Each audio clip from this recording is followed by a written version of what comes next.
ఎవడెన్ని కూసినా, ఎన్ని మాట్లాడినా, ఎన్ని వ్యంగ్యోక్తులు మాట్లాడినా, సత్యం ఏసే, మార్గం ఏసే, జీవం ఏసే.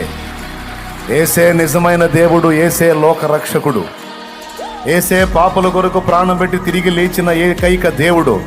ఏసే కఠినాత్ముడైన మానవుణ్ణి కరుణా సంపన్నునిగా మార్చగల సమర్థుడు.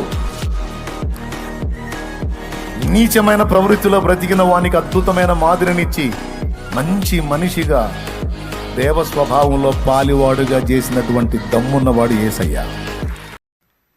నేను చెప్తున్నాను, దేవుడు అన్యాయస్తుడు కాడు, దేవుడు న్యాయవంతుడు కాక తీరడు. ఆయన ముందే చెప్పాడు, శాపగ్రస్తమైనవి మీ దగ్గర పెట్టుకొని నన్ను తోడుండయ్యా అంటే నేను ఉండను.